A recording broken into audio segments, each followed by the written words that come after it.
ছাত্রীরা, আজকে আমরা ফিজিক্স ক্লাসে গোলীয় তলে আলোর প্রতিসরণ করব। এটা আমাদের নতুন চ্যাপ্টার। এখানে আমরা যেটা শিখবো সেটা হচ্ছে গোলীয় তল, সেখানে যদি আলো কোনো বস্তুকে রাখা হয় তাহলে তার প্রতিসরণে কীরকম প্রতিবিম্ব তৈরি হবে এবং প্রতিবিম্ব দূরত্ব, বস্তু দূরত্ব আর ওই গোলীয় তলের বক্রতা ব্যাসার্ধের মধ্যে সম্পর্কটা কী হবে সেগুলো আমরা শিখব। এর জন্য আমাদের যেটা শিখতে হবে সেটা হচ্ছে কার্তেজীয় নীতি, অর্থাৎ চিহ্নের যে প্রথা। সেটা কি না, আমরা সবসময় মনে রাখবো আলোক রশ্মি যেদিকে যাচ্ছে প্রতিসরণের পর, অর্থাৎ যেদিক থেকে আমরা আলোক রশ্মি আসছে, আলোক রশ্মির অভিমুখে মাপা সমস্ত দূরত্বকে আমরা পজিটিভ ধরবো, আর আলোক রশ্মির বিপরীতে বা উল্টো দিকে মাপা সব দূরত্বকে আমরা নেগেটিভ ধরবো। ঠিক আছে? তাহলে এই প্রথা মেনটেন করেই কিন্তু আমরা সব দূরত্বগুলোকে সাইন সহ লিখব। তাহলে চলো প্রথমেই আমরা দেখে নিই ছবিগুলো কীরকম হবে। এই ছবিগুলো ভীষণ ইম্পর্টেন্ট, ছোটো ছোটো ছবি কিন্তু আঁকতে দিতে পারে। তাহলে প্রথম হচ্ছে আমরা মনে রাখি 1 নম্বর, যখন অবতল তল হবে সেই অবতল তলে আলোর যখন প্রতিসরণ ঘটবে, অবতল তল। তাহলে এরকম অবতল তল আমরা দেখেছি এবং এখানে একটা ছবি, ফার্স্ট যে ছবিটা আমরা আঁকবো সেটা হচ্ছে দুটো প্রতিসরাঙ্ককে একটা অবতল তল দুটো আলাদাভাবে ভাগ করে রেখেছে, অর্থাৎ μ1 μ2 প্রতিসরাঙ্ক আছে। এই অবতল তলটা μ1 μ2 দুটো, অর্থাৎ μ1 আমি বস্তুকে রাখবো, μ2 আমরা দেখব যে প্রতিবিম্ব কিভাবে গঠিত হচ্ছে। তাহলে এখন আমরা যদি ছবিটা আঁকি, স্কেল দিয়ে আঁকলে সব থেকে সুবিধে।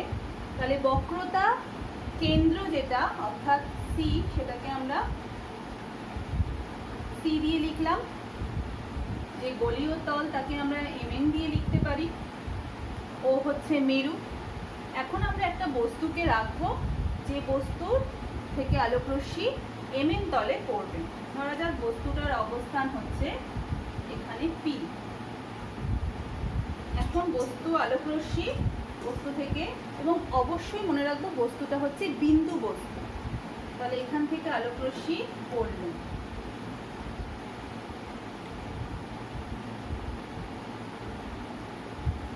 আপতন বিন্দু PA যদি নাম দিই, সেই আপতন বিন্দুতে আমরা অভিলম্ব টানবো। অভিলম্বটা আঁকতে গেলে সি এর সঙ্গে আমাকে যুক্ত করতে হবে, সেটা আমরা ডটেড লাইন দিয়ে যুক্ত করলাম।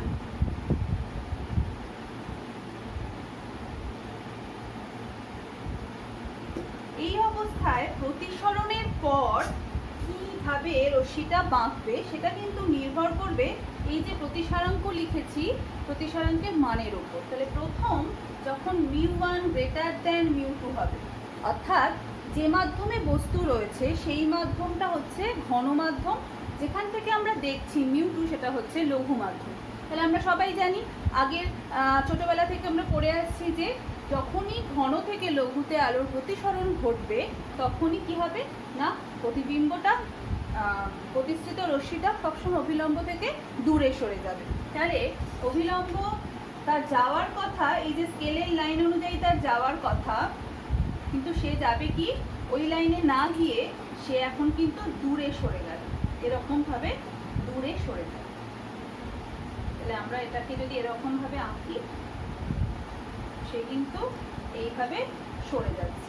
তাহলে দেখা যাচ্ছে এই যে প্রতিসৃত রশ্মি, তার নাম আমি এখন দিয়ে দিচ্ছি এবি। এবি কিন্তু কি হচ্ছে, অভিলম্ব থেকে দূরে সরে গেছে। তাহলে এবির সঙ্গে প্রধান অক্ষ পিও কিন্তু দেখো এরকমভাবে বাড়ছে, তার মানে ওই দিকে অর্থাৎ μ2 মাধ্যমে কিন্তু আমি প্রতিবিম্ব পাচ্ছি না। তাহলে আমাকে অনেক দূরে চলে যাচ্ছে এবি রশ্মিটা প্রতিসৃত। তাহলে আমাকে প্রতিবিম্ব পেতে গেলে প্রতিসৃত রশ্মিকে পেছনের দিকে কিন্তু বর্ধিত করতে হবে। তাহলে সেই ক্ষেত্রে আমরা যদি বর্ধিত করি পেছনের দিকে, কি পাওয়া যায়, প্রতিসৃত রশ্মি এটা, তাহলে তাকে বর্ধিত করলে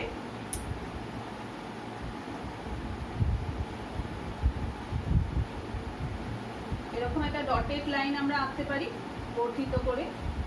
তাহলে সে কিন্তু প্রধান অক্ষকে একটা বিন্দুতে ছেদ করছে, সেই বিন্দুটাকে আমরা নাম দিচ্ছি আই। সেটা হচ্ছে কি, সেটা হচ্ছে তোমার পি বিন্দুর কি অসৎ বিম্ব। তাহলে এখানে আমরা কি পেলাম? আই অসৎ বিম্ব পেলাম পি বিন্দুর, যেটা কিন্তু মিউ1 মাধ্যমে তৈরি হলো। আর প্রতিসৃত রশ্মিটা এখানে আমরা যদি আই কোণ বলি, আই হচ্ছে তোমার আপতন কোণ, আর প্রতিসরণ কোণ হচ্ছে কি আর। এখানে কে বেশি কে কম? আই লেস দ্যান আর, তাই তো। আর হচ্ছে তোমার অভিলম্ব থেকে দূরে সরে গেছে বেশি। এখানে এবারে আমাদের প্রশ্ন হবে, আন্টি আমরা কি সবসময় এই ক্ষেত্রে এরকম সিচুয়েশনে যখন মিউ1 গ্রেটার দেন মিউ2, তখন কি আমরা সবসময় অসৎ বিম্ব পাবো না সৎবিম্বও পেতে পারি? হ্যাঁ, সৎবিম্ব পেতে পারি। এটা একটা স্পেশাল কেস। যখন মিউ1 গ্রেটার দেন মিউ2 হবে তখনও আমরা একটা সৎবিম্ব গঠন করতে পারি। তার মানে সত্যি সত্যি প্রতিসৃত রশ্মিটা কিন্তু প্রধান অক্ষের ওপরে গিয়ে কোনো বিন্দুতে ছেদ করবে। তার জন্য স্পেশাল কি, তখন কিন্তু আমাদের মনে রাখতে হবে আর যেটা হবে সেটা কিন্তু একটু আই এর থেকে বড় হতে হবে। প্রতিসরণ কোণটা যখন আপতন কোণের থেকে বেশি হবে, অনেকটা বেশি হবে, তখনই কিন্তু আমরা সৎবিম্ব পাবো। তাহলে তার ছবিটা কীরকম? তার ছবিটা যদি আমরা আঁকি, এটা সি, এখানে বস্তু ছিল পি, আমরা পি থেকে আপতিত হলো রশ্মি, আপতন বিন্দুতে অভিলম্ব টানার জন্য সি কে যুক্ত করলাম।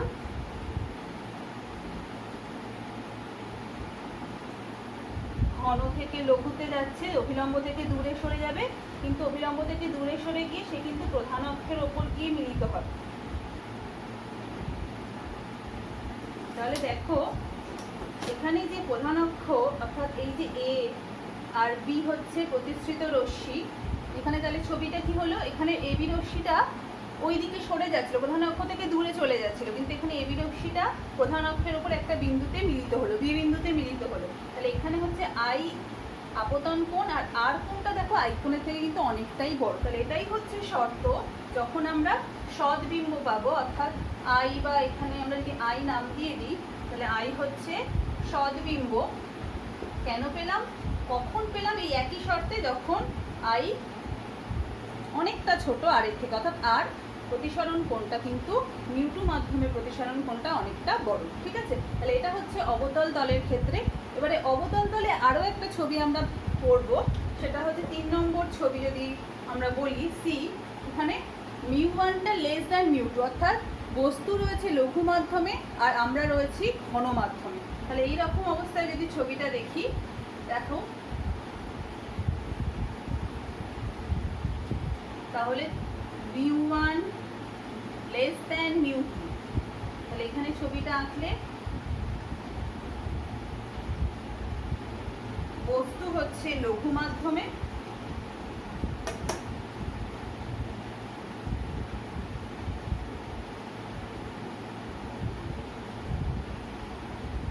এটা হচ্ছে পি, অভিলম্ব টানলাম, একই নিয়ম যেভাবে আমরা ছবিটা আঁকবো।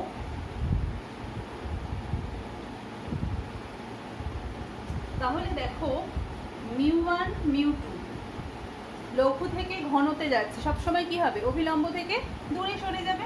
তাহলে অভিলম্ব তার যাওয়ার কথা ছিল এই পথে, সে এখন অভিলম্ব থেকে যে পথে তার যাওয়ার কথা ছিল প্রতিসরণের পর, সে কিন্তু দূরে সরে যাবে। সরি, সবসময় আমি ভুল বললাম। মিউ1 যেহেতু লঘু আর এটা যখন ঘন, তাহলে অভিলম্বের দিকে সরে যাবে। তাহলে দিকে সরে যাওয়া মানে কি? এই পথে যাওয়ার কথা ছিল, সে এখন অভিলম্বের দিকে সরে গিয়ে ধরো এরকম পথে গেল। তাহলে প্রতিসৃত রশ্মি কখনোই ওই দিকে মিলিত হবে না, তাকে পেছনের দিকে যদি ডটেড লাইন দিয়ে মেলাই, স্কেলটা ধরে আছে সেই জন্য, তাহলে এই পথে সে কিন্তু প্রধান অক্ষের ওপর মিলিত হলো। সুতরাং আমরা বলবো যখন লঘু থেকে ঘনতে গোলীয় তলে প্রতিসরণ ঘটবে, তখনও কিন্তু আমরা কি পাচ্ছি? একটা অসৎ বিম্ব পাচ্ছি, অসৎ বিম্ব। ঠিক আছে, তাহলে এটা গেল অবতল তলে। ঠিক একই রকম ভাবে আমরা দেখব উত্তল তলের ক্ষেত্রে কি ঘটনা ঘটে। এখন উত্তল তল যদি থাকে আপতিত আলোর রশ্মির পথে, তাহলে কিন্তু কিরকম প্রতিবিম্ব পাবো সেটা আমরা দেখে নিই। তাহলে উত্তল তল, প্রধান অক্ষ, বক্রতা কেন্দ্র সব আমরা আঁকলাম। এবারে বস্তু রয়েছে ধরো পি, এখানে পি μ1 মাধ্যমে μ2 মাধ্যমে আমরা দেখছি। এবং আমরা প্রথম শর্তটা কি লিখেছি যে μ1 হচ্ছে μ2 থেকে ছোট, তাহলে μ1 লঘু, μ2 হচ্ছে ঘন। লঘু থেকে ঘনতে যাচ্ছে, ওই একই নিয়ম, সবসময় অভিলম্বর দিকে সরে যাবে। তাহলে এই অবস্থায় আমরা আপতিত রশ্মিকে ফেলছি। আপতিত রশ্মি এখানে পড়লো, আমরা ওই আপতন বিন্দুতে অভিলম্ব টানছি।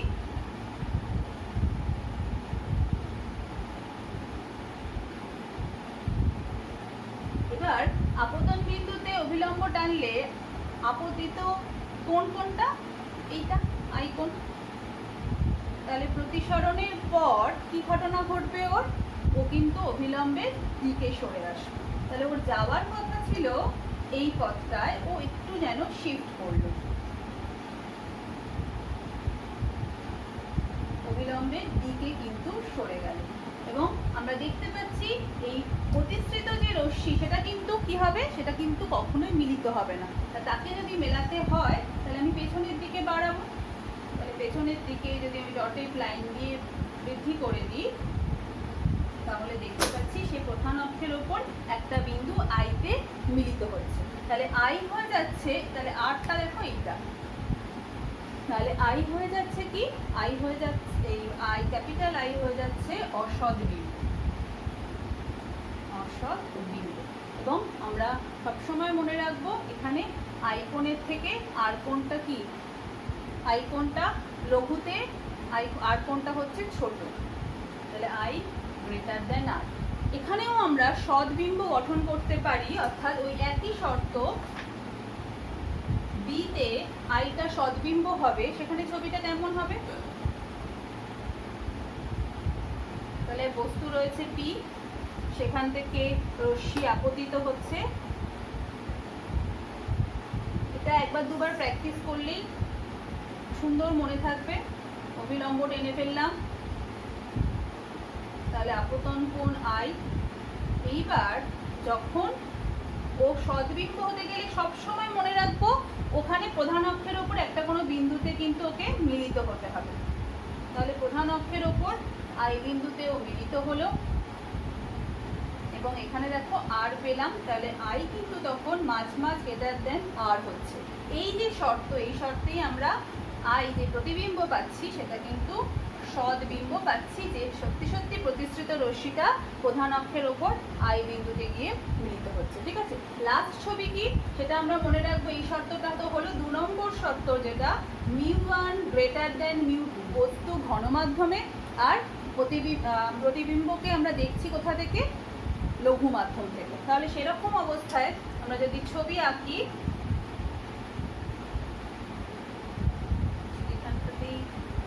যদি আমরা আঁকি তাহলে দেখো এই হচ্ছে সি বিন্দু, তাহলে μ1 মাধ্যমে রয়েছে বস্তু পি,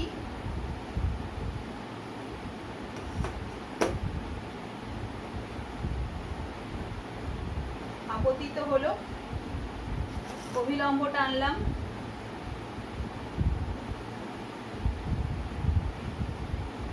এইবার যেহেতু ঘন থেকে লঘুতে যাচ্ছে, তাহলে কি হবে, অভিলম্ব থেকে দূরে সরে যাবে। তাহলে তার যাওয়ার কথা ছিল, দেখো তার যাওয়ার কথা ছিল এই পথে, সে এখন অভিলম্ব থেকে দূরে যদি সরে যায় তাহলে এইরকম একটা জায়গায় সে কিন্তু একটু শিফট হয়ে যায়।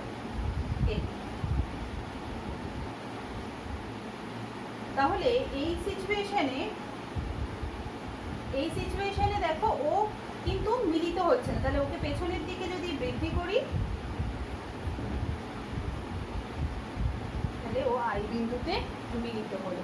সুতরাং এই যে পি বিন্দু থেকে এ বি পথে প্রতিষ্ঠিত হলো, তাকে পেছনের দিকে বাড়িয়ে আমি আই বিন্দু পেলাম, যে আই বিন্দু হচ্ছে আসলে কি অসৎ বিন্দু, অসৎ বিন্দু। সুতরাং আমরা মনে রাখবো এই বিভিন্ন কন্ডিশনে আমরা সৎ অসৎ বিন্দু পাচ্ছি, সেই শর্তটা কি প্রশ্ন আসতে পারে। আবার ধরো ছবিটা যদি উল্লেখ করে দেয় যে ছবিটা আঁকো, তাহলেও আমরা আঁকতে পারি। ঠিক আছে, তাহলে চলে যাচ্ছি আমরা পরের টপিকে। সেটা কি, সেটা হচ্ছে তোমার রিলেশন, একটা সম্পর্ক আমরা করব। চাচিরা দেখো, আজকে আমরা এরপর যেটা শিখতে চলেছি সেটা হচ্ছে অনুবন্ধী ফোকাসদ্বয়ের সম্পর্ক। গলীয় তলে অনুবন্ধী ফোকাসদ্বয়ের সম্পর্ক বা গলীয় তলের সাধারণ সূত্রও আমরা এটা বলতে পারি। তাহলে এটার জন্য আমরা যে একটা ছবি এঁকে রেখেছি, একটা গলীয় তল রয়েছে, সেই গলীয় তলটা দেখেই বুঝতে পারছি যেহেতু বস্তুটা গলীয় তলের সামনে রয়েছে বলে গলীয় তলটা কিন্তু এখানে অবতল। তাহলে এই অবতল তলের সামনে পি একটা বস্তু প্রধান অক্ষের ওপর অবস্থিত। পি বস্তুটা μ1 প্রতিসারঙ্কের মাধ্যমে রয়েছে, আর দর্শক যে দেখছে বস্তুটাকে সে কিন্তু μ2 মাধ্যমে রয়েছে। এবার μ1 থেকে μ2-তে আলোকরশ্মি পড়ছে PQ পথে পড়ে।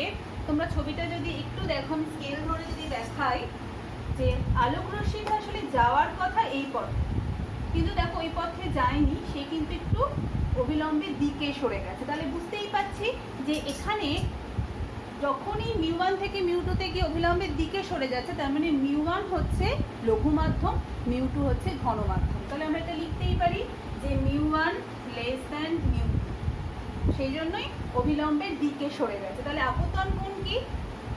QC হচ্ছে অভিলম্ব, অভিলম্বের সঙ্গে PQ রশ্মি যে কোণ করছে সেটাই হচ্ছে আপতন কোণ, তাকে আমরা I নাম দিলাম। আর QR প্রতিসৃত রশ্মি অভিলম্বের সঙ্গে যে কোণ করছে সেটা হচ্ছে R কোণ, প্রতিসরণ কোণ। এইবার যেহেতু এটা হচ্ছে অভিলম্ব আর QR কে পেছনের দিকে বাড়িয়ে আমি I পেয়েছি, I হচ্ছে অসৎ বিম্ব, তাহলে এই যে কোণটা এখানে তৈরি হয়েছে, এই কোণটা হচ্ছে এই কোণের ঠিক বিপরীত কোণ, তাহলে এটা কিন্তু R কোণ হলো। আর তাহলে I কোণ হচ্ছে এই গোটাটা, আর দুটো ডটেড লাইনের মাঝখানে যে কোণটা সেটা কিন্তু R, আমরা এখান থেকে দেখলাম। আরও আমরা একটা কোণকে ধরছি, সেটাকে আমরা থিটা নাম দিচ্ছি, সেটা কোণটা PCQ হচ্ছে থিটা। তাহলে এটাকে আমরা ধরে নিচ্ছি যে ধরি PCQ = থিটা। এই অবস্থায় আমরা দেখতে পাচ্ছি μ1 মাধ্যম থেকে μ2 মাধ্যমে আলোকরশ্মি প্রতিসরণ ঘটেছে। তাহলে এই কিউ বিন্দুতে যদি আমরা প্রতিসরণের স্নেলস ল বা সেকেন্ড সূত্র লিখি, তাহলে কি লিখব? μ1 sin I = μ2 sin R। এটা আমরা সবাই শিখেছি। μ1 sin I = μ2 sin R হচ্ছে প্রতিসরণের সূত্র কিউ বিন্দুতে। এইবার আমরা এটাকে আরও একটা স্টেপ লিখলাম, উভয় দিকেই আমি এই থিটা কোণের সাইন কোণানুপাত দিয়ে ভাগ করে দিচ্ছি, অর্থাৎ μ1 sin I sin θ সমান μ2 sin R sin θ। এখানে থিটা কোণের মানটা আমরা লিখে রেখেছি। এইবার তোমরা সম্ভবত এটা 12-এ না 11-এ পড়েছো, ত্রিভুজের সূত্র আমরা বলতে পারি। সেই ত্রিভুজের সূত্রে আমরা দুটো ত্রিভুজ পাচ্ছি। একটা ত্রিভুজ, বড় যে ত্রিভুজ সেটা হচ্ছে কি না PCQ।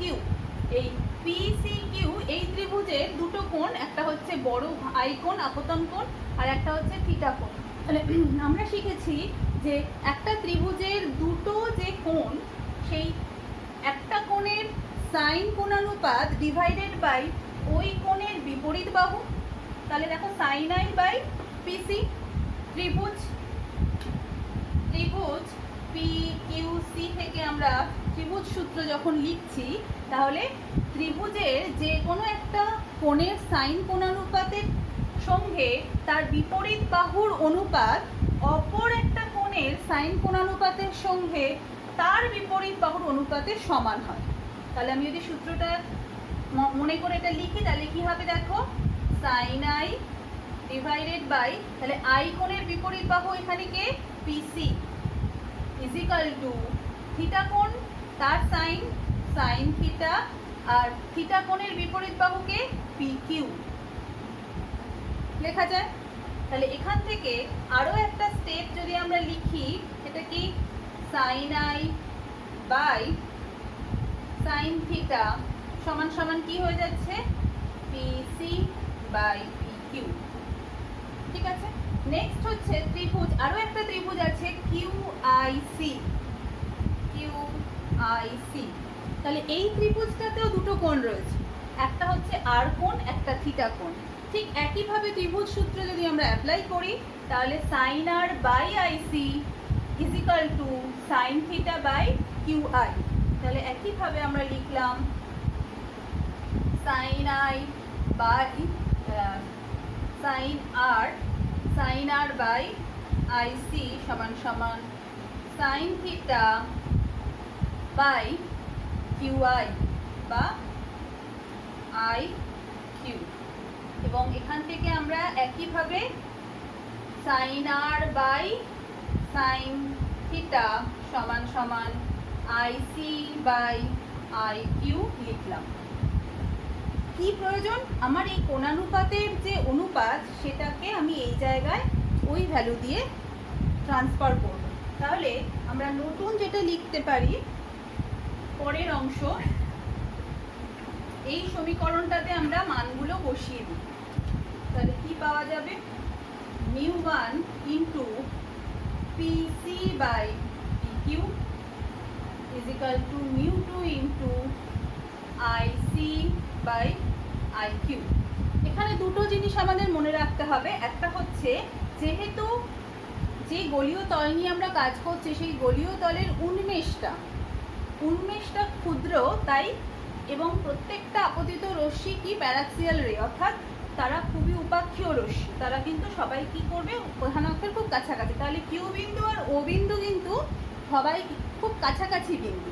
ফলে পি থেকে কিউ বিন্দুর যা দূরত্ব, পি থেকে ও বিন্দুর দূরত্ব কিন্তু প্রায় সমান। তাহলে আমরা পি কিউকে পি ও দিয়ে সাবস্টিটিউট করতে পারি। ঠিক একইভাবে আই থেকে কিউ বিন্দুর দূরত্ব যা প্যারাক্সিয়াল রের জন্য, উপাক্ষীয় রশ্মির জন্য বা ক্ষুদ্র উন্মেষের জন্য আই থেকে ও এর দূরত্ব সমান। ঠিক আছে, তাহলে আই কিউ আর পি কিউকে আমরা সাবস্টিটিউট করবো। আর কি পিসি, এই দূরত্বকে আমাকে সবসময় মেরু থেকে মাপতে হবে। তাহলে এমনভাবে আমাকে পিসিকে ভেঙে লিখবো যাতে আমি মেরু থেকে দূরত্বটা গণনা করতে পারি। তাহলে চলো আমরা লিখি।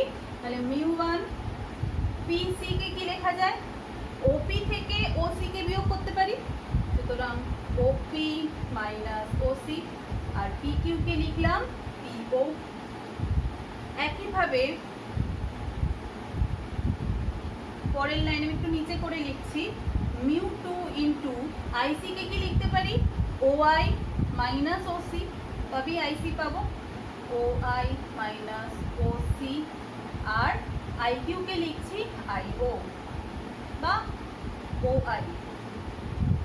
এখানে পিও না লিখে আমরা সবসময় মেরু থেকে মাপবো, তাহলে ওপি লিখছি। ঠিক আছে, সুতরাং আমরা এইভাবে মানটাকে আমাদের নিজেদের এর মধ্যে নিয়ে আসলাম, যেখানে মানগুলো আমরা বসাতে পারি।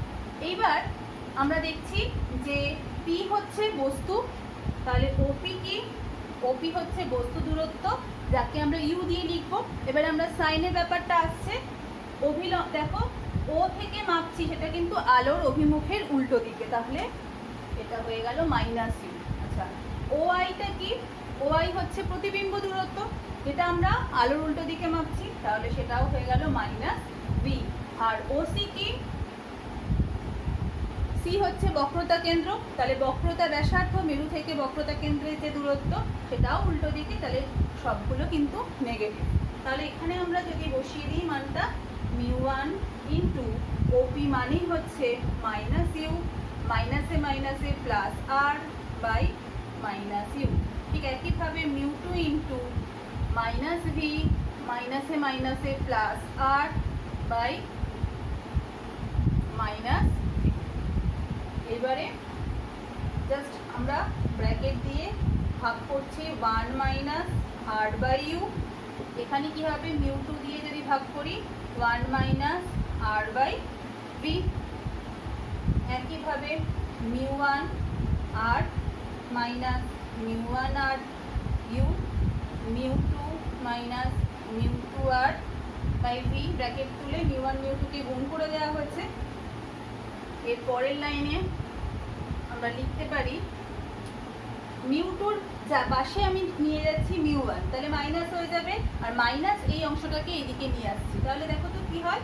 সুতরাং μ2 আর বাই ভি, মাইনাসটা এদিকে এলে প্লাস, আর অলরেডি এটা মাইনাস সাইন, μ1 আর ইউ রয়েছে, আর এদিকে μ2 ছিল, μ1টা ওইদিকে গেলে মাইনাস μ1 হলো। ঠিক আছে, এবারে কি দুটোর মধ্যে কমন ফ্যাক্টর কি আছে দেখো, একটা হচ্ছে আর, সুতরাং আর যদি কমন ফ্যাক্টরটা নিয়ে নিই তাহলে আমরা এখানে লিখতে পারি μ2 by V minus μ1 by U is equal to μ2 minus μ1। Last line যেটা আমাদের অনুবন্ধী ফোকাস দ্বয়ের মধ্যে সম্পর্ক, সেটা কি?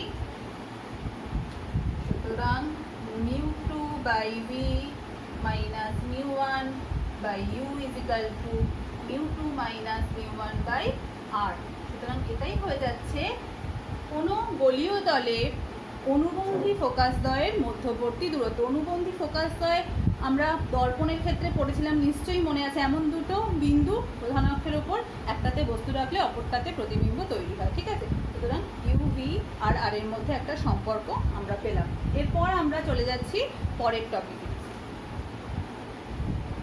ছাত্রীরা, এখন আমরা যেটা শিখবো যে একটা বিস্তৃত বস্তু, যদি মানে একটা বিন্দু বস্তু আমরা পড়লাম, এখন যদি একটা এক্সটেন্ডেড অবজেক্ট কোনো গোলীয় তলের সামনে থাকে তাহলে তার তো প্রতিবিম্ব গঠন হবে, এবং সেক্ষেত্রে প্রতিবিম্বের সাইজ আমরা দেখব বড় ছোট হতে পারে। তাহলে বিবর্ধন অর্থাৎ প্রতিবিম্ব দৈর্ঘ্য ডিভাইডেড বাই বস্তু দৈর্ঘ্যের মানটা বা রাশিমালাটা কি হবে সেটা আমরা গোলীয় তলের ক্ষেত্রে এখন দেখব। তাহলে দেখো ছবিটা আমরা দেখে নিই। একটা বস্তু রয়েছে গোলীয় তলটার সামনে, সুতরাং এখন গোলীয় তলটা কিন্তু উত্তল গোলীয় তল, মানে উত্তল। আর তার সামনে পিকিউ একটা বস্তু প্রধান অক্ষের উপর লম্বভাবে অবস্থিত, যার উচ্চতা কিন্তু আমরা এইচ লিখেছি। পিকিউ থেকে পি এ রশ্মি যেটা প্রধান অক্ষের সমান্তরাল, সেটা এ বিন্দুতে আপতিত হয়ে ফোকাস বিন্দুগামী হয়েছে। এই যে দেখতে পাচ্ছি এই পথে ফোকাস বিন্দুর মধ্যে দিয়ে গেছে। ঠিক আরও একটা রশ্মি যেটা সি বিন্দুগামী, আমরা জানি এটা কি বক্রতা কেন্দ্রগামী কোনো রশ্মি, সেই পথেই চলে যায়, আর কিন্তু তার কোনো কি হয় না, তার কোনো কিন্তু প্রতিসরণের কোনো তার পরিবর্তন হয় না গতিপথে। সুতরাং এই পথে গিয়ে দুটো প্রতিষ্ঠিত রশ্মি যেখানে মিলিত হয়েছে সেখানে আমি পি বিন্দুর প্রতিবিম্ব পি ড্যাশ গঠিত হতে দেখলাম। সেখান থেকে আমি অভিলম্ব টেনেছি আবার প্রধান অক্ষের উপর, কিউ ড্যাশ বিন্দু পেয়ে গেলাম, অর্থাৎ পি কিউ এর একটা উল্টো প্রতিবিম্ব এখানে আমরা দেখছি পি ড্যাশ কিউ ড্যাশ তৈরি হয়েছে, যার উচ্চতাকে আমি এইচ ড্যাশ দিয়ে লিখছি। এবারে এখানে তো ছবি দেখেই বুঝতে পারছি যে এই এক্সটেন্ডেড যে অবজেক্ট বা বিস্তৃত বস্তু তার কিন্তু প্রতিবিম্বটা অবশিষ্ট উল্টো। তাহলে আমরা দেখবো যখন ম্যাগনিফিকেশনের যে রাশিমালা বেরোবে সেটা কিন্তু কীরকম, সেটা কিন্তু নেগেটিভ সাইন যুক্ত হবে। নেগেটিভ সাইন আমাকে ইমপ্লাই করবে যে বস্তুটা যদি সোজা হয় প্রতিবিম্বটা কী হবে, তার উল্টো হবে, ঠিক আছে? তাহলে চলো আমরা এই প্রমাণটা করি, কিভাবে আসছে দেখা যাক। তাহলে আমরা দেখতে পাচ্ছি যে এখানে সবটা বললাম, এখানে দুটো ত্রিভুজ আমরা পাচ্ছি, একটা হচ্ছে পি কিউ সি আর একটা ত্রিভুজ P dash Q dash C. এই দুটো ত্রিভুজ সদৃশ্যকোণী ত্রিভুজ, সদৃশ্যকোণী বা সিমিলার ট্রায়াঙ্গেল, যার সবসময় এটা 90 ডিগ্রি, এটা 90 ডিগ্রি, তাহলে এই কোণ দুটো হচ্ছে বিপরীত কোণ, তাহলে অবশ্যই এই মাথার কোণ দুটো সমান হবে। তাহলে এই দুটো সিমিলার ট্রায়াঙ্গেল, তাহলে ত্রিভুজ পি কিউ সি ও P dash Q dash C হচ্ছে সদৃশ্যকোণী ত্রিভুজ। তাহলে যেই সদৃশ্যকোণী ত্রিভুজ হলো, তাহলে এই ত্রিভুজের এই বাহু দুটোর অনুপাত অপর বাহু দুটোর অনুপাতের সঙ্গে সমান হবে। সুতরাং আমরা এখন P dash Q dash by P Q, এই দুটোর অনুপাত, পি ড্যাশ কিউ ড্যাশের অপোজিট বাহু অপোজিট বাহু বা আরও যে আরেকটা বাহু ওই ত্রিভুজে, সেটা হচ্ছে সি কিউ ড্যাশ বাই আমরা লিখতে পারি সি কিউ, ঠিক আছে? তাহলে দুটো বাহুর অনুপাত অপর দুটো বাহুর অনুপাতের সঙ্গে সমান সদৃশ্যকোণী ত্রিভুজের ক্ষেত্রে। তাহলে এখানে পি ড্যাশ কিউ ড্যাশকে আমরা কি দিয়ে চিহ্নিত করেছি, এইচ ড্যাশ, আর একে পি কিউকে কি দিয়ে চিহ্নিত করেছি, এইচ, আর সি কিউ ড্যাশকে এবারে আমাকে সেই বললাম যে আমরা সি কিউ ড্যাশকে এমনভাবে আমরা লিখবো যাতে আমরা জানা ইউভি দিয়ে লিখতে পারি। সুতরাং সি কিউ ড্যাশকে লেখা যায়, ও থেকে মাপা হচ্ছে সব দূরত্ব, O Q dash minus O Q, O Q dash minus O Q,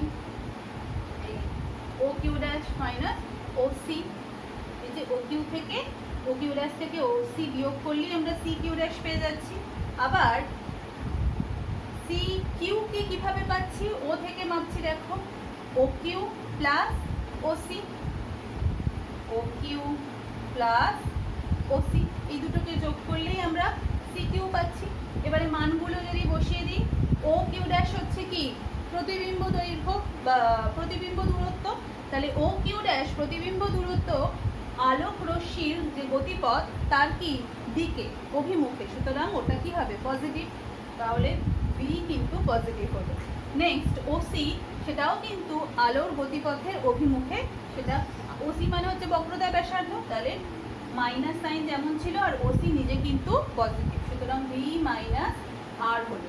আবার ও কিউ কি দেখো, ও কিউ যেটা অর্থাৎ বস্তু দূরত্ব যেটা মেরু থেকে মাপছি সেটা কিন্তু আলোর গতিপথের বিপরীতে, তাহলে এটা নেগেটিভ সাইন যুক্ত হবে, সুতরাং মাইনাস ইউ।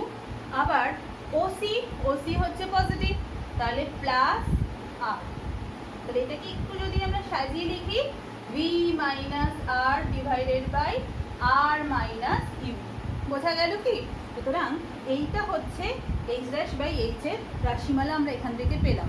এবারে আমরা যে সাধারণ সূত্র, গোলীয় তলের যে সাধারণ সূত্র বা ফোকাস দ্বয়ের অনুবন্ধী ফোকাস দ্বয়ের যে সম্পর্ক, সেটা আমরা কি জানি, মিউ টু, ওই যে বস্তুটার মিউ ওয়ান মিউ টু দুটো মাধ্যমে রয়েছে, মিউ ওয়ান মাধ্যমে বস্তু, মিউ টু মাধ্যমে প্রতিবিম্ব তৈরি হচ্ছে, তাহলে সম্পর্কটা কি ছিল, mu two by V minus mu one by U is equal to mu two minus mu one by R, এই সম্পর্কটা ছিল।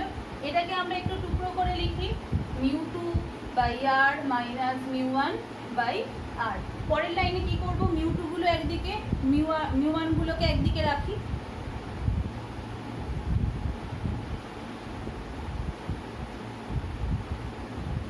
তাহলে দেখো এখান থেকে আমরা লিখতে পারি পরের line mu two by V minus mu two by R, আবার মাইনাসটা ওইদিকে চলে গেলে mu one by U plus হলো আর মিউ ওয়ান বাই আর। এবারে আমরা নর্মাল লসাগু বসাগু যদি করি, ভি আর মিউ টুটাকে কমন নিতে পারি একেবারে,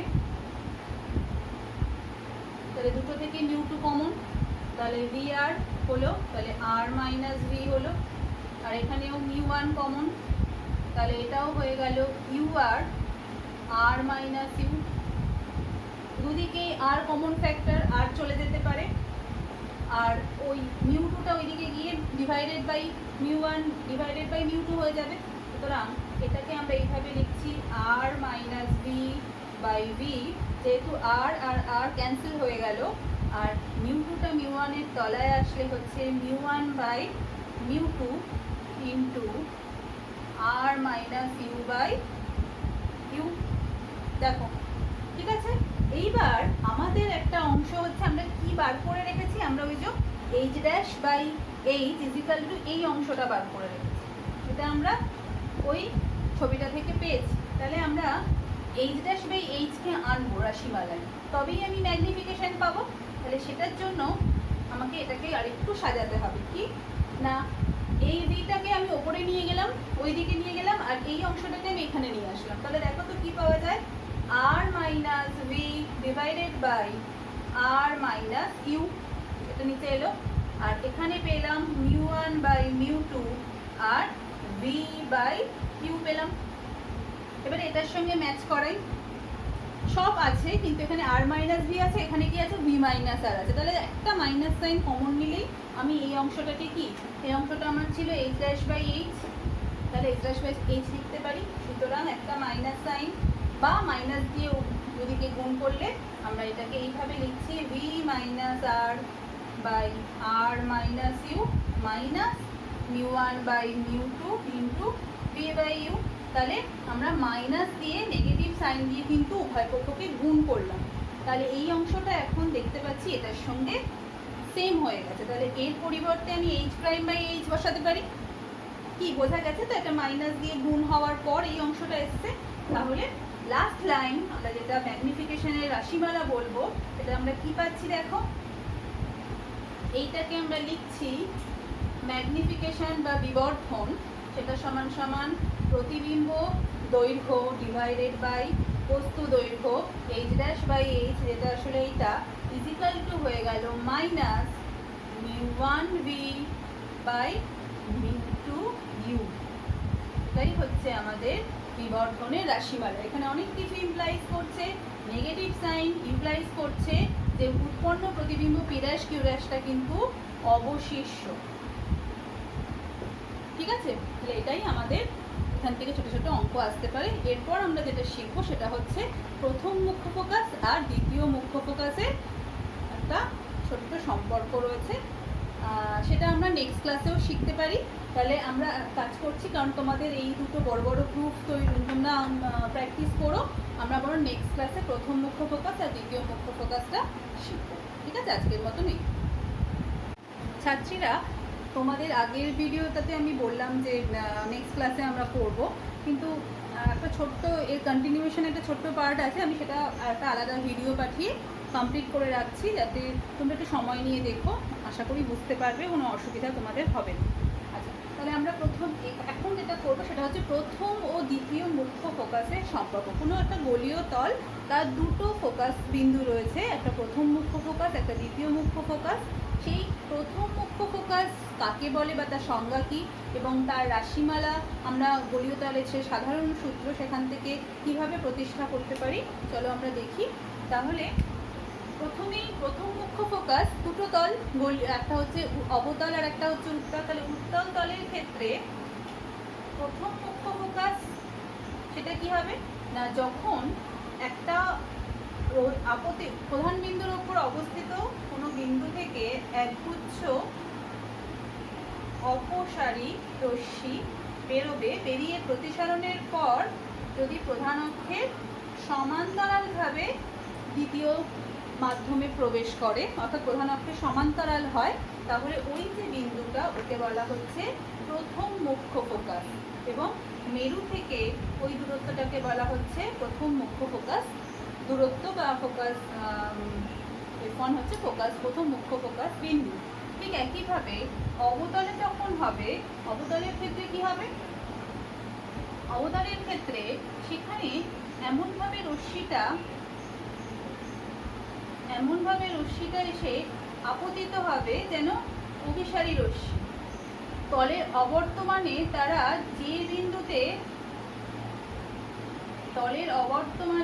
যে বিন্দুতে মিলিত হচ্ছে, অর্থাৎ একগুচ্ছ অভিসারী রশ্মি যে অবতল তলে প্রতিসরণের পর যে বিন্দুর দিকে যাচ্ছে সেখান থেকে যদি প্রধান অক্ষের সমান্তরাল হয়, অর্থাৎ ওই যে বিন্দুটা ওটাকে বলা হচ্ছে প্রথম মুখ্য ফোকাস বিন্দু। ঠিক আছে, আর ও বিন্দু থেকে সেই দূরত্বটাকে বলা হচ্ছে মুখ্য ফোকাস দূরত্ব। তাহলে এখানে আমরা দুটোকে মার্চ করে যখন প্রথম মুখ্য ফোকাসের সংজ্ঞা লিখবো বা বলবো, তখন আমরা কিভাবে বলবো না, প্রধান অক্ষের ওপর অবস্থিত কোনো বিন্দু থেকে আগত অপসারী রশ্মিগুচ্ছ ব্র্যাকেটে থাকবে উত্তল তলের ক্ষেত্রে, অথবা প্রধান অক্ষের ওপর অবস্থিত একটি বিন্দুর দিকে আগত অভিসারী রশ্মিগুচ্ছ। ওটাই বললাম, দেখো অভিসারী রশ্মিগুলো যেন ওই বিন্দুর দিকেই যাচ্ছে। তাহলে প্রধান অক্ষের ওপর অবস্থিত যে বিন্দুর দিকে আগত অভিসারী রশ্মিগুচ্ছ কি হচ্ছে না, ওই গোলীয় তল দ্বারা প্রতিসরণের পর প্রধান অক্ষের সমান্তরালে নির্গত হচ্ছে, সেই নির্দিষ্ট বিন্দুকে বলা হচ্ছে গোলীয় তলের প্রথম মুখ্য ফোকাস। তাহলে মুখ্য ফোকাস F1 আমরা দুটো তলেই দেখালাম। এবারে তোমরা যদি চিহ্নের রীতিটাকে ফলো করি, আমরা তাহলে কি দেখতে পাচ্ছি, এখানে অপোজিটে মাপছি, অর্থাৎ উত্তলের ক্ষেত্রে F1টা কিন্তু হয়ে যাচ্ছে কি নেগেটিভ, আর অবতলের ক্ষেত্রে F1টা হয়ে যাচ্ছে পজিটিভ।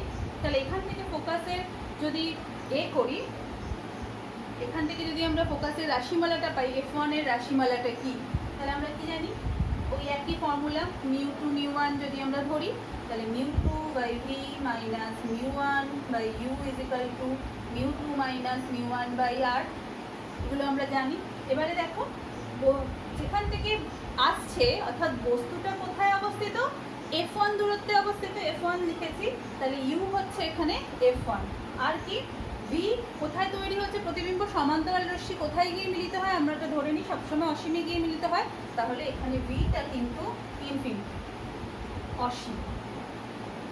তাহলে μ2 / ইনফিনিটি মানে এটা 0 হয়ে গেল, মাইনাস মিউ1, আর ইউটাকে আমরা কি লিখলাম, ইউটা হচ্ছে ফোকাস যা দূরত্ব, সেই দূরত্ব থেকেই বস্তু দূরত্ব সমান হচ্ছে এখন। তাহলে u1/f1 is equal to mu two minus mu one by R. তাহলে f1 এর যদি ভ্যালু আমরা দেখি তাহলে কি হচ্ছে, এখান থেকে আমরা f1 ইজ ইকাল টু পেয়ে গেলাম, কি পাচ্ছি না minus mu one R divided by mu two minus mu one. তাহলে এটাই হচ্ছে f1 এর রাশিমালা। তাহলে এখান থেকে আমরা মনে রাখবো এই f1 এর ভ্যালু কোনো অঙ্কে দিতে পারে, আবার এর সংজ্ঞা আমাদের বলতে হতে পারে, তখন আমরা ছবি সহ সংজ্ঞাটা লিখব। এরপর আমরা দ্বিতীয় মুখ্য ফোকাসে চলে যাচ্ছি।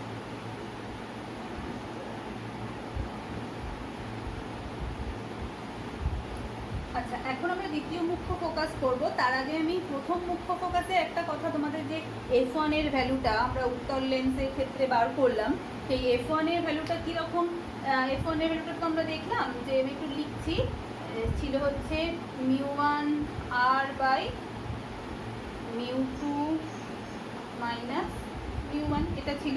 এবারে এই যে নেগেটিভ সাইনটা, সেটা কিন্তু আমরা যখন আবার ছবিতে দেখছিলাম যে f1 হচ্ছে এরকম, এটাকে f1 বলছি, এবং এই f1টা আমরা কিন্তু ও থেকে আলোর উল্টো দিকে মাপছি। তাহলে f1টা আমাদের অনেকেরই মনে হতে পারে আন্টি এরা তো নিজে নেগেটিভ, তাহলে এখানে যদি আমি নেগেটিভ বসাই তাহলে নেগেটিভ তো ক্যান্সেল হয়ে গিয়ে পজিটিভ হয়ে যাচ্ছে, তাহলে তো উত্তলের ক্ষেত্রে f পজিটিভ। অথচ আমি প্রথমেই বললাম যে উত্তলের ক্ষেত্রে আমরা চোখে দেখতে পাচ্ছি f কিন্তু উল্টো দিকে, ফলে f নেগেটিভ। তার মানে আমাদের মনে রাখতে হবে এই যে fটা যখন আমি মাপছি, আমি যখন ফর্মুলা থেকে f এর রাশিমালাটা পাচ্ছি, আমরা কিন্তু চোখে দেখে বুঝতে পারছি f নেগেটিভ, কিন্তু আমি প্রথমে কোনো সাইনই ধরবো না, আমরা দেখব ফর্মুলা আমাদের কি সাইন দিচ্ছে, ফর্মুলা থেকে আমি কি সাইন পাচ্ছি। সেই জন্য আমরা f1 এর কোনো রকম সাইন এখানে কনসিডার না করে আমরা ফর্মুলা থেকে স্টেপ বাই স্টেপ যখন আমি আসলাম, তখন আমি দেখতে পেলাম যে আরে একটা মাইনাস সাইন কিন্তু এখানে অলরেডি আসছে, তার মানে f1 এর ভ্যালুটা উত্তলের ক্ষেত্রে কিন্তু নেগেটিভ হবে। ঠিক আছে, এই জিনিসটা আমাদের একটু মনে রাখতে হবে। আচ্ছা, তাহলে চলে যাই দ্বিতীয় মুখ্য ফোকাস, সেটা কি, এখানেও আমাদের দুটো তলের ব্যাপারটা আসছে, উত্তল আর অবতল। দ্বিতীয় মুখ্য ফোকাস হচ্ছে একগুচ্ছ সমান্তরাল রশ্মি যখন প্রতিসরণের পর একটা নির্দিষ্ট বিন্দু দিয়ে যাবে, এই নির্দিষ্ট বিন্দুকে বলা হচ্ছে দ্বিতীয় মুখ্য ফোকাস, এটা উত্তলের ক্ষেত্রে। ঠিক একইভাবে একগুচ্ছ সমান্তরাল রশ্মি তারা প্রতিসরণের পর যে বিন্দু থেকে আসছে বলে মনে হবে বা অপসৃত হচ্ছে বলে মনে হবে, সেই বিন্দুটাকে আমরা কি বলবো না, সেই বিন্দুটাকে আমরা বলবো দ্বিতীয় মুখ্য ফোকাস। তাহলে এখানেও আমরা ছবি দেখে বুঝতে পারছি যে f2, যেটাকে আমরা ফোকাস দৈর্ঘ্য বলছি, এই যে ফোকাস দৈর্ঘ্য এই অংশটা, এই f2টা কিন্তু সেই ফোকাস দৈর্ঘ্য এখানে কি হবে উত্তলের ক্ষেত্রে দেখেই বুঝতে পারছি এটা পজিটিভ সাইন হবে, আর f1 এটা কিন্তু নেগেটিভ, উল্টো দিকে মাপছি, এই f2টা কিন্তু এখানে নেগেটিভ, তার মানে ঠিক উল্টে যাচ্ছে, অর্থাৎ দ্বিতীয় মুখ্য ফোকাস কিন্তু উত্তলের ক্ষেত্রে পজিটিভ আর অবতলের ক্ষেত্রে নেগেটিভ। ঠিক আছে, তাহলে এখানেও আমরা দেখব যে সাইনটাকে এখন কনসিডার না করে ফর্মুলা আমাদের কি দিচ্ছে। ঠিক আছে, তাহলে এখান থেকে যদি সংজ্ঞায় বলি আমরা দ্বিতীয় মুখ্য ফোকাসে, তাহলে আমাদের বলতে হবে একগুচ্ছ প্রধান অক্ষে সমান্তরাল একগুচ্ছ রশ্মি গোলীয় তল দ্বারা প্রতিসরণের পর যখন একটি বিন্দুতে নির্দিষ্ট প্রধান অক্ষের উপর একটি নির্দিষ্ট বিন্দুতে মিলিত হয় উত্তলের ক্ষেত্রে, অথবা প্রধান অক্ষের কোনো একটা নির্দিষ্ট বিন্দু থেকে অপসৃত হচ্ছে বলে মনে হয় অবতলের ক্ষেত্রে, সেই নির্দিষ্ট বিন্দুকে বলা হয় গোলীয় তলের দ্বিতীয় মুখ্য ফোকাস, আর মেরু থেকে তার দূরত্বকে দ্বিতীয় মুখ্য ফোকাস দূরত্ব বলা হয়। তাহলে দেখো এর ফর্মুলা ওই একইভাবে আমরা এখানে ইউ কি, ইউ হচ্ছে ইনফিনিটি, অনেক দূর থেকে বস্তু আসছে, মাইনাস লিখলাম, অনেক দূর থেকে আসে তাই এটা হচ্ছে ইনফিনিটি হয়ে যাচ্ছে, আর ভি হচ্ছে কি f2। আমরা বারবার বলছি এখানে আমরা সাইন কনসিডার করছি যখন, তাহলে এইবার দেখো আমরা কি ফর্মুলা আছে না ছিল জানো, V mu two by V minus μ1 by u is equal to μ2 minus μ1 by r। এবারে আমি বসিয়ে দিই মানগুলো। আচ্ছা, এখানে f2 এর ভ্যালুটা যেটা আমরা লিখছি, এখানে যেহেতু আমরা প্রতিবিম্ব দূরত্ব লিখছি, f2 কিন্তু আমাদের এর সাইনটা কিন্তু পজিটিভ, তাই তো? হ্যাঁ, ঠিক লিখেছি। তাহলে আমরা কি লিখতে পারি যে μ2 by f2 আর এটা হচ্ছে 0 is equal to μ2 minus μ1 by r। একইভাবে f2 এর ভ্যালু দেখো তো কি হলো, f2 is equal to হয়ে গেল μ2 r by μ2 minus μ1। তাহলে আমরা আবার দেখলাম যে উত্তলের ক্ষেত্রে f2 কিন্তু কি হলো, পজিটিভ হলো, এবং সেখানে কিন্তু কোনো নেগেটিভ সাইন নেই। ঠিক আছে, এবার এই দুটো যে ফর্মুলা আমরা পেলাম, প্রথম ও দ্বিতীয় মুখ্য ফোকাসের যে ফর্মুলা আমরা পেলাম সাধারণ গোলীয় তলের সাধারণ ফর্মুলা থেকে, এখান থেকে আমরা এই f1 আর f2 এর মধ্যে সম্পর্ক কিছু আছে কিনা দেখে নিই। তাহলে f2 সমান সমান এটা, আর f1 সমান সমান আমরা কি পেয়েছিলাম, মাইনাস μ1 r বাই μ2 মাইনাস μ1। এখান থেকে আমরা r ইজ ইকুয়াল টু দেখো তো কি লিখতে পারি, r ইজ ইকুয়াল টু লিখতে পারি যে উল্টো, অর্থাৎ মাইনাস f1 μ2 মাইনাস μ1 বাই μ1। একইভাবে এই ফর্মুলা থেকে r ইজ ইকুয়াল টু আমরা কি লিখতে পারি, এখানে আমরা f2 সমান সমান পেয়েছি μ2r μ2 মাইনাস μ1। তাহলে এখান থেকেও r ইজ ইকুয়াল টু আমরা পেয়ে যেতে পারি কি f2 μ2 মাইনাস μ1 ডিভাইডেড বাই μ2। ঠিক আছে, শুধু ওই ফর্মুলাগুলো আমাদের মাথায় রাখতে হলো। তাহলে দুক্ষেত্রেই যে গোলীয় তল আমরা নিচ্ছি, যে এটা যেহেতু উত্তলের ক্ষেত্রে, উত্তলের ক্ষেত্রে আর বক্রতা ব্যাসার্ধ একই তল যেহেতু, তাহলে বক্রতা ব্যাসার্ধগুলোর ভ্যালু কি হবে, মানটা দুটোর ক্ষেত্রে একই হবে, অর্থাৎ এই আরও যা এই আরও তাই, তার মানে দুটোর মান একে অপরের সঙ্গে সমান। তাহলে এখান থেকে আমরা কি লিখতে পারি, দেখো এখান থেকে আমরা যেটা লিখতে পারি যে এই দুটোকে যদি আমরা ইকুয়াল করি, minus f1 μ2 minus μ1 by μ1, f2 μ2 minus μ1 by μ2। তাহলে এখানে উভয় দিকে μ2 মাইনাস μ1টা কমন চলে গেল, তাহলে f1 by μ1 f2 by μ2, cross multiplication করলে μ2 f1 μ1 f2 দুটোই যদি একই দিকে আনি বা ওটাকে ওই দিকে নিয়ে যাই, আলটিমেটলি যেটা হবে μ1 f2 plus μ2 f1 is equal two 0। এটাই হচ্ছে দুটো ফোকাস যে বিন্দু, সেই বিন্দু দুটোর মধ্যবর্তী সম্পর্ক, প্রথম ও দ্বিতীয় মুখ্য ফোকাসের মধ্যবর্তী সম্পর্ক। লাস্ট একটা ছোট্ট টপিক আছে যে গোলীয় তলে নিউটনের সমীকরণ কি, সেটাই আমরা এখন পড়ে দেখাবো। এখন আমরা গোলীয় তলে নিউটনের সমীকরণ পড়ব। এখানে এই সমীকরণটাকে আমরা আরেকটা ভাবে প্রকাশ করতে পারি যে মূল বিন্দুকে, ফোকাস বিন্দুকে মূল বিন্দু ধরে সেখান থেকে বস্তু দূরত্ব ও প্রতিবিম্ব দূরত্বের মধ্যবর্তী সম্পর্ক আমরা বলতে পারি, বা অনুবন্ধী কি বলা যায়, যে ফোকাস বিন্দুকে মূল বিন্দু ধরে অনুবন্ধী সম্পর্ক, মানে বিভিন্নভাবে আসতে পারে, তখন আমাদের মনে রাখতে হবে, অথবা গোলীয় তলে নিউটনের সমীকরণটি প্রতিষ্ঠা করো। তাহলে আমরা গোলীয় তলের সাধারণ সূত্রটা কি সেটা আমরা পড়েছি, μ2 by v μ1 by u is equal to μ2 minus μ1 by r। এইবার আমরা এই অংশটাকেই যখন এইদিকে আসবে উল্টে গুণ হবে, অর্থাৎ r বাই μ2 মাইনাস μ1 দিয়ে যদি উভয় পক্ষকে গুণ করি তাহলে এই দিকে আমি 1 পাবো, আর এখানে সব যদি আমরা সাজিয়ে লিখি μ2 ইন্টু r বাই μ2 মাইনাস μ1, মানে r বাই μ2 মাইনাস μ1 দিয়ে গুণ করলাম, ইন্টু 1 বাই v হলো। ঠিক একইভাবে μ1 ইন্টু r বাই μ2 মাইনাস μ1 দিয়ে গুণ হলো, ইন্টু 1 বাই u কে আলাদাভাবে লিখে ইজ ইকুয়াল টু 1। বোঝা গেল?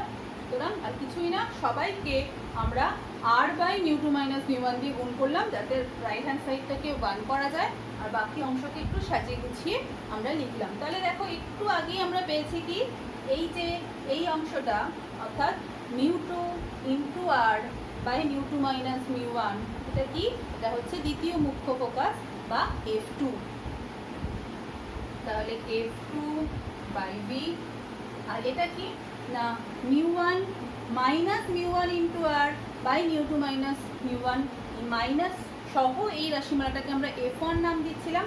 তাহলে এখানে তাহলে কি হয়ে যাচ্ছে? যেহেতু মাইনাসটা চলে যাচ্ছে, plus F1 by U is equal to 1 হলো। এবারে দুটোকে গুণ করলে কি হয়? ইউ বি করলে হয়ে যাচ্ছে U F2 plus V F1 is equal to 1। और জাস্ট আমরা সাজিয়ে লিখছি, এটাকে গুণ করে এই দুটোকে একসঙ্গে লিখতে হয় U B minus U F2 minus B F1 is equal to 0। এই স্টেপটা কি হলো? এখানে মাল্টিপ্লাই করলাম, ইউভিটাকে ফার্স্টে লিখেছি ইজিক্যাল টু এই অংশটা, এটাকে ইকুয়াল টু সাইন এদিকে আনলে নেগেটিভ সাইন সহ আমরা পরপর বসালাম। আচ্ছা, এরপর কি হলো? এরপর আমরা ঠিক একইভাবে এটার পরে যে আমরা দর্পণের ক্ষেত্রে অনুবন্ধী এই নিউটনের সমীকরণ পেয়েছি, এখানে একটা প্লাস F1 F2 আমাকে যোগ করতে হবে, তাহলে ওদিকেও F1 F2 যোগ হতে হবে। সুতরাং আমরা লিখতে পারি UV minus UF2 minus BF1 plus F1 F2। তাহলে এখানেও F1 F2 যোগ করতে হবে। তাহলে প্রথম দুটো থেকে কমন ফ্যাক্টর কি আছে? ইউ, তাহলে আমরা পেয়ে গেলাম বি মাইনাস F2। দ্বিতীয় দুটো থেকে কমন ফ্যাক্টর কি আছে? মাইনাস F1, তাহলে আমরা পেয়ে গেলাম বি মাইনাস F2। তাহলে দেখো এখানে কমন ফ্যাক্টর কি আছে? ভি মাইনাস F2, আর এটা হচ্ছে U minus F1 is equal to F1 F2। তাহলে এই যে অংশটা আমরা পেলাম, এখান থেকে আমরা একটা জিনিস নতুন করে বলবো, সেটা কি না ফোকাস বিন্দুকে মূল বিন্দু ধরা হচ্ছে। তাহলে দ্বিতীয় মুখ্য ফোকাস থেকে প্রতিবিম্ব দূরত্ব, সেটাকে আমরা ভি মাইনাস F2 বলছি। আর প্রথম মুখ্য ফোকাস থেকে বস্তু দূরত্ব, সেটাকে আমরা ইউ মাইনাস F1 বলছি। এবং এটাকে যদি আমরা এক্স আর এটাকে ওয়াই দিয়ে প্রকাশ করি, তাহলে X into Y is equal to হয়ে গেল F1 F2। তাহলে এটাই হয়ে যাচ্ছে অনুবন্ধী ফোকাস দ্বয়ের মধ্যে সম্পর্ক। আবার ধরো কিছু কিছু বইতে আছে এটাকে x1 x2ও ধরা যায়, তখন আমাদের কি লিখতে হবে? x1 x2 সমান সমান F1 F2। তাহলে আমরা যাই ধরি না কেন, আমরা কিন্তু অবশ্যই এখানে উল্লেখ করব যে x1 x2 কি বা xy কি। তাহলে আমরা যদি xy ধরি, তাহলে x is equal to B minus F2, এবং অবশ্যই লিখবো এটা কি না দ্বিতীয় মুখ্য ফোকাস থেকে প্রতিবিম্ব দূরত্ব। আর y সমান সমান কি না ইউ সমান ইউ মাইনাস F1 প্রথম মুখ্য ফোকাস থেকে প্রতিবিম্ব দূরত্ব। ঠিক আছে? তাহলে যাই আমরা ধরি না কেন, আমরা সেটা কিন্তু অবশ্যই লিখে দেবো। তাহলে এই অংশটা তোমরা প্র্যাকটিস করবে, যা যা আমি যেভাবে ছবি এঁকে এঁকে বলেছি তোমরা সময় নিয়ে প্র্যাকটিস করবে। কোনো প্রশ্ন আমি কিছু অঙ্ক তোমাদের করতে দেব, সেগুলো তোমরা সলভ করার চেষ্টা করবে থিওরিটাকে সামনে রেখে। আশা করি তোমরা করতে পারবে। যদি এরপরেও কোনো সমস্যা থাকে বা কোনো জিনিস বুঝতে অসুবিধা হয়, আমাকে তোমরা জানাবে। Thank you.